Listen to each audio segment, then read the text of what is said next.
Welcome back to HashrateUp. Today I'm with CEO of Gridless, a man who to most doesn't need much of an introduction by now. We've had Erik on the channel before.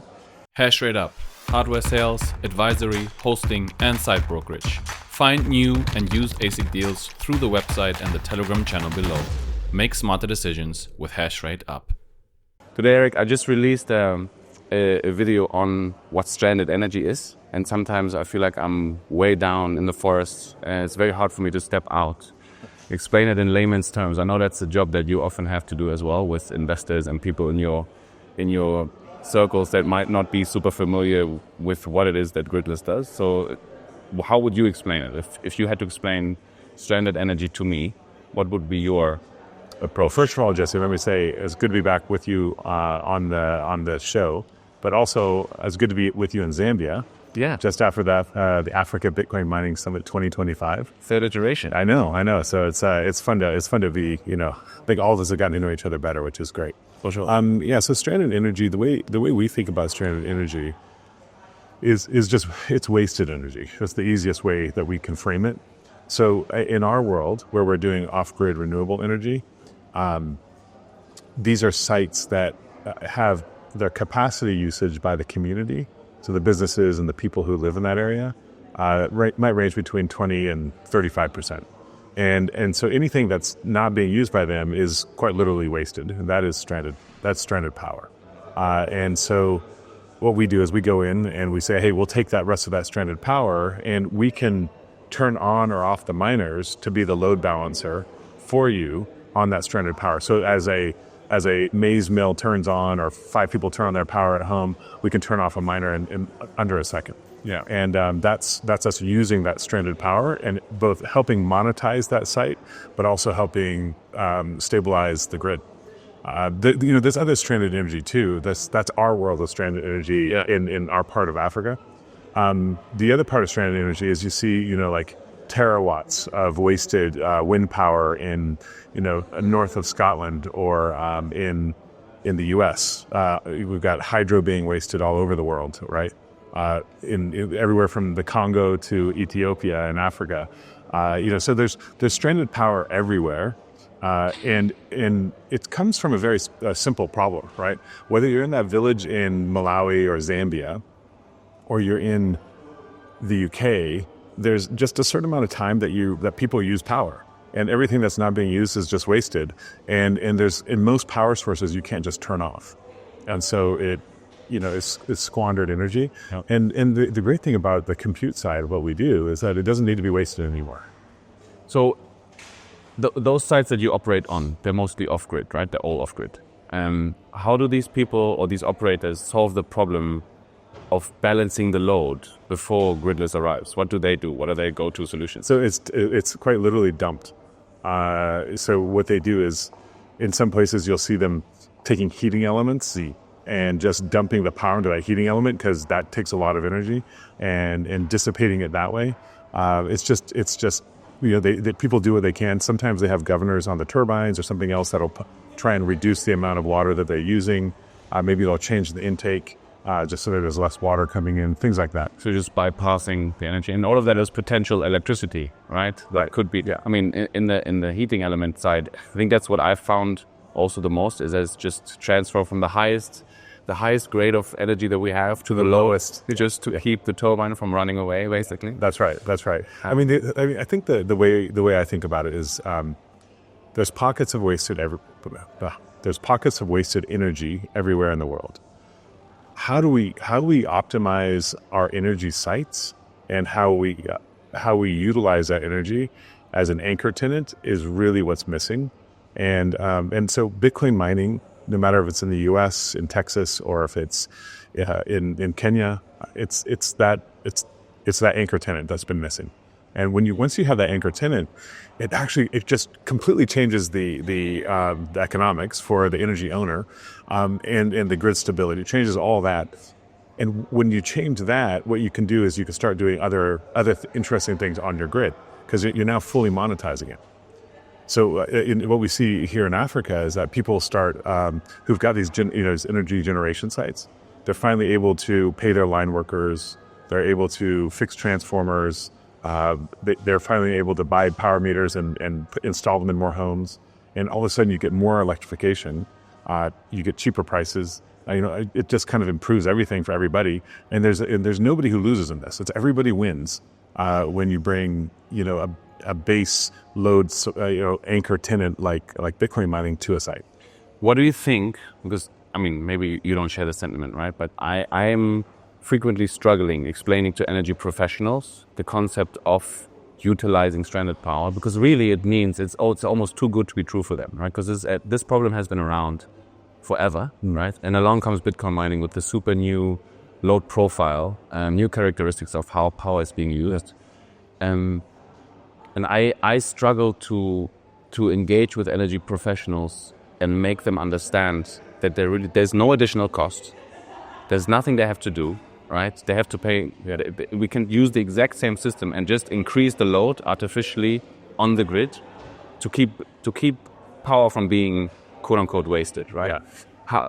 What do you think is the struggle there for them to mentally get around to the idea that you can flexibly use this power? It's a good question. I think it comes in a couple layers. First you've got this seemingly magical answer, this silver bullet, right? With this geographically agnostic buyer of last resort that can be turned off in less than a second and can balance your load like this, and it can be set up in 3 days. What are you talking about, right? And then it also makes its money back in 3 months per machine. Yeah. As it's Bitcoin, there must be a pyramid scheme. And the guys who are coming to me, if I'm an energy guy, the guys who are coming to me are bringing this crypto thing, this Bitcoin thing, and they don't really understand it. And so it just sounds, so I think there's two layers. There's one is is it too good to be true, right? And there's the other one, which is perception risk. Even if you've heard about Bitcoin before, a lot of energy guys, they make, not the off-grid guys, but a lot of the other energy guys make good money at what they do. So if you come to them and say, hey, let's add this and we'll increase, marginally increase your revenue, and that'd be good for you. They might look at that and say, yeah, but my peers might think less of me. So it's actually a perception and ego problem is part of it, right? But they can get past that if they actually have real monetary issues. Do you think it has to do also with where the capex to build the sites comes from? In some cases, is that an issue? Investors and their ideas around Bitcoin mining. So yeah, but the investors, it's really the debt providers. Those are the biggest problems. So the grant givers and the debt providers, not investors, real investors who are just coming with capital they're looking for returns on.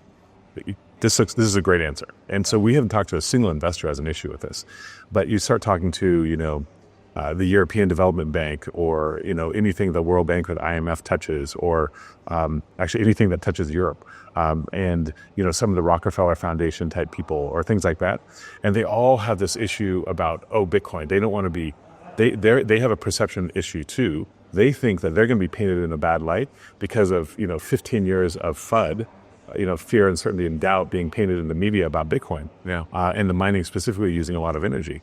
The point is that it uses a lot of energy. That's what we need, right? But, so for them, it's a little bit of a perception problem. It's much more of and it's so a little bit of an ego problem, and that's not the major part. It's actually you've got organizations now putting regulations that say, we can't do this. Yeah. So we had a site, to be unnamed, that had, that we were working on, and they got debt service from a European group, and that European group came back a year after it was started. So this site would have completely tanked. It would not have made it past year one without us being there. It would have died, right? So the Bitcoin mining that Gridless provided floated this company for a year.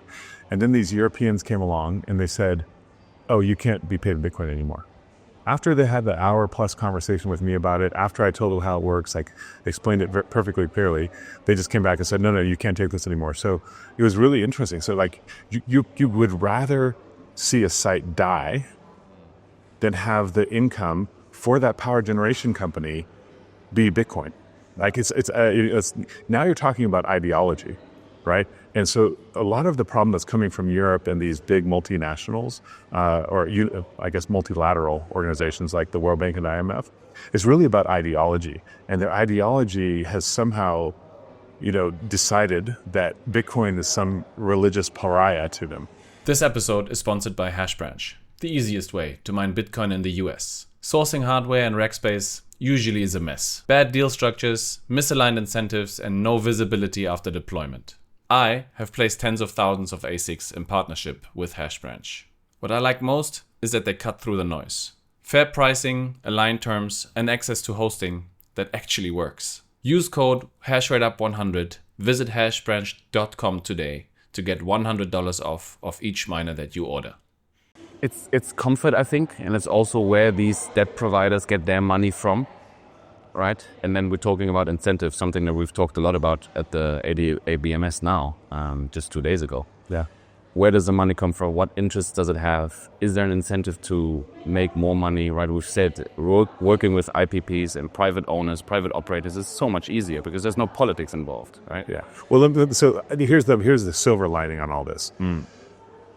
We've been around for 3 years now. And through that, we've done a lot of discovery on how the energy investing side works. Yeah. And out of that, we realized that, we don't need these concessionary financiers anymore.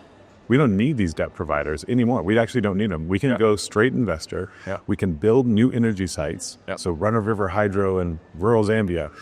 We can build those, apply the mining, get 100% capacity usage from day one, start feeding the electricity into that local community, and get a return on that investment, the full return in 5 years' time. Yeah.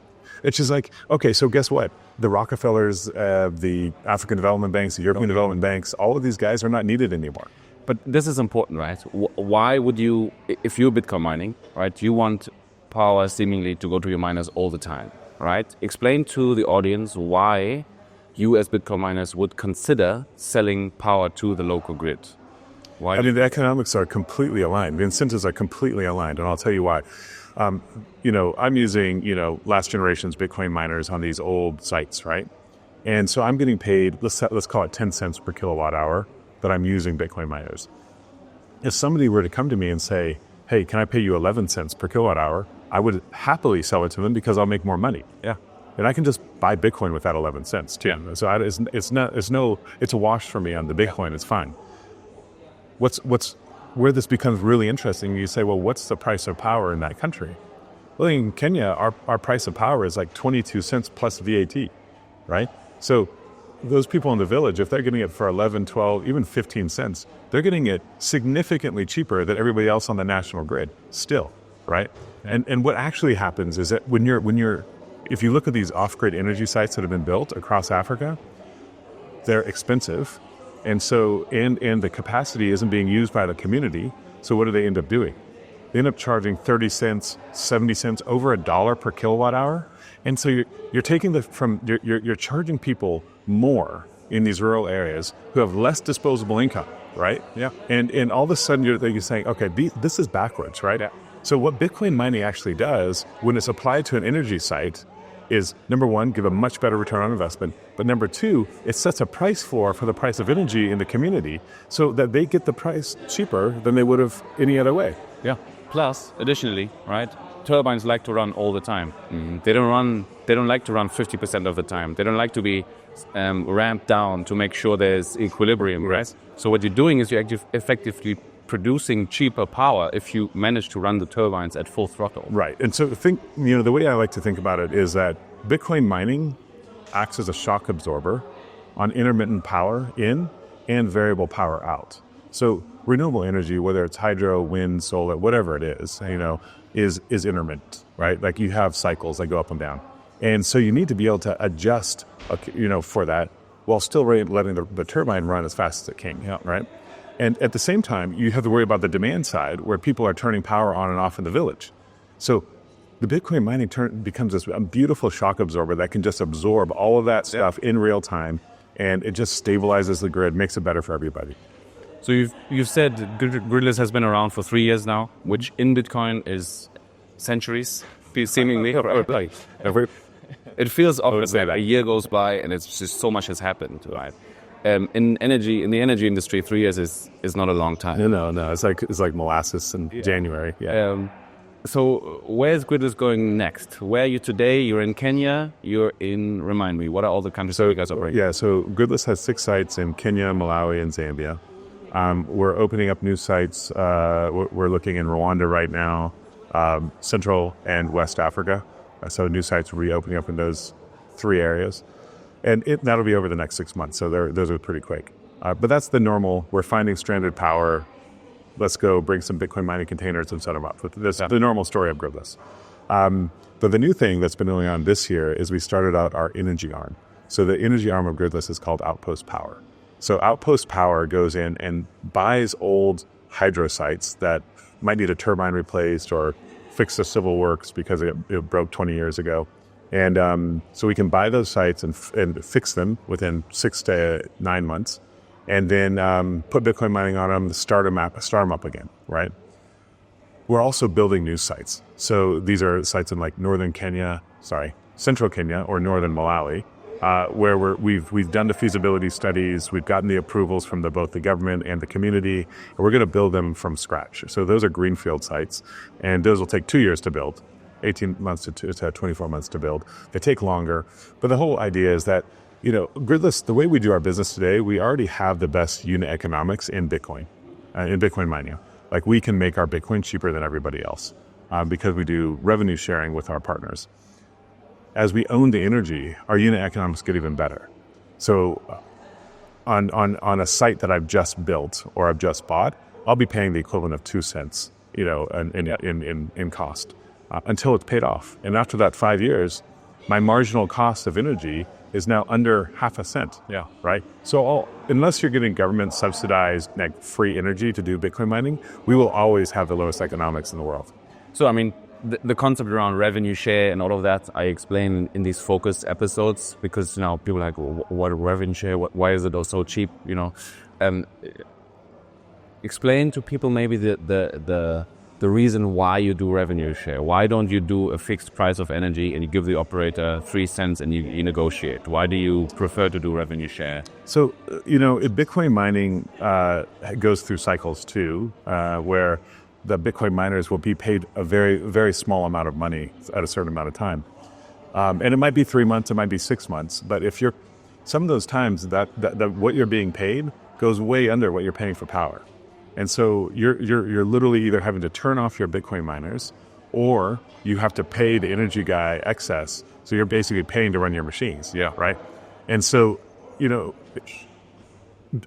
the decision from Gridless to only do revenue share was specifically to take care of the down market trend, to de-risk ourselves during those times when it's low income. And what it means, though, is that if we paid a fixed price during the up market, we would make more money, right? But with this indirect cost of percentage, our partners make more money when the market's good. Our partners make less money when the market's bad, but so do we. We're kind of linked at the hip here. So we never die, though. We never have to turn off. Exactly. That's the point. It's like we can always run where everybody's making some money all the time. Sometimes you're making a lot more money and sometimes you're making a little bit less, but you're always making money. Yeah. So if hash price goes up, everybody celebrates. Right, there's also unification, there's synergies, and people are aligned in keeping the miners running as much as they can because everybody depends on that for their revenue, right? Well, it goes even further. I mean, yes, for the energy provider, the company, right? Yeah. But I'll tell you what, when we're in those rural areas, the line workers, the people who work for that energy company, they start getting paid regularly because the Bitcoin mining is there. They really make sure things are always working. Fair enough. The individuals who work for those companies are very motivated to make sure that we don't have any problems. Interesting, yeah. Plus, what I keep thinking about is also, right, you just mentioned on a downtrend, you make less money, sure, but everybody does. Yeah, right. Everybody makes less money. So when the downtrend happens, you guys stay online, other people have to turn off because they don't have that revenue. That's right. So now it gets easier for you to mine, right? Yeah. So we get difficulty adjustment shifts. We continue making money while everybody else turns off, or when others turn off. Eric, I gotta go to the airport. I could talk to you forever. You know that. Hey, I want to thank you so much for everything that you do for Africa Bitcoin mining. HashrateUp, my company, tries to promote that very much. Adopt more hashrate on the continent because we both think we're super bullish on the opportunities here. We just had a third iteration of ABMS. Yeah. Next year, I know where I want to go next year, but where do you think ABMS should have? I know you want us to go to South Africa. And listen, it's going to be, like, we could return to Kenya. It could be down in South Africa. We are looking at a Central African country that might be possible. We have to have some discussions first, but we'll make that decision by December at the Africa Bitcoin Conference when we all get together there. But I want to thank you too. I mean, HashrateUp is super valuable for our community because you're one of the few people, I think the only person, who's out there actually talking and broadcasting about what's going on with Bitcoin mining on the continent. All of us might put out a blog post here or a tweet there, but you really, grab all the information, make it clear, tell the story. So really appreciate your work. Yeah, I can't write, so I have to speak. Erik, thank you so much for your time. Hey, fly safe. Best. All right. Thank you so much. Guys, check out Gridless online. This was Erik, CEO of Gridless. All the best. See you next time.